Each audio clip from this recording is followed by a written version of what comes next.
আল্লাহ আমার রব, এই রবি আমার সব। আসসালামু আলাইকুম রহমতুল্লাহি ওবরাকাতুহু। আশা করি ভালো আছেন, সুস্থ আছেন। আমরা আজকে পানির ব্যবহার এবং কুয়ার যে মাসালা আছে সেটি আপনাদের সামনে শেয়ার করব। এখন আসলে কুয়া খুব কম দেখা যায়। কূপে কোনো নাপাক পড়লে নাপাকের পরিমাণ কম হোক কিংবা বেশি হোক, কূপের পানি নাপাক হবে।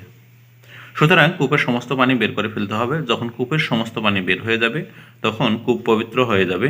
কুয়ার ব্যবহৃত বালতি, রশি, ইট ও চারপাশের দেয়াল পৃথকভাবে ধোয়ার প্রয়োজন হবে না, বরং কূপে বিদ্যমান নাপাক পানি বের করার সাথে সাথে এ সমস্ত জিনিসও পাক হয়ে যাবে। সমস্ত পানি তোলার অর্থ হতো পানি কমে এমন পর্যায়ে নেমে আসা যে অবশিষ্ট পানি ওঠানোর সময় অর্ধেক বালতিও ভর্তি হয় না।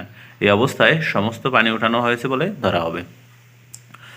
মাসালা হচ্ছে কবুতর ও চড়াইয়ের বিষটা কূপে পড়লে কূপ নাপাক হবে না, কিন্তু মুরগি ও হাঁসের বিষটা কূপে পড়লে কূপ নাপাক হবে।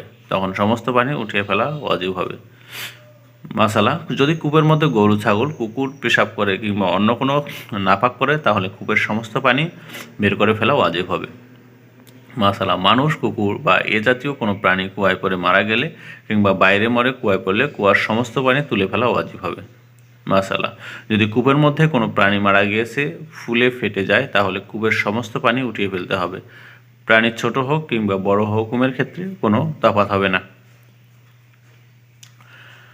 ইঁদুর, চড়াই এ ধরনের কোনো প্রাণী কূপে পড়লে বা মারা গেলে কিন্তু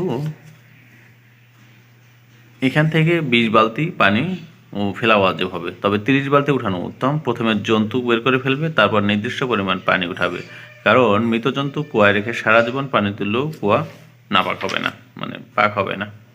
আজকে পর্যন্ত বন্ধুরা, এর পরবর্তী মাসালা দেখতে আমাদের সাথেই থাকুন। আসসালামু আলাইকুম রহমতুল্লাহি ওয়া বারাকাতুহু।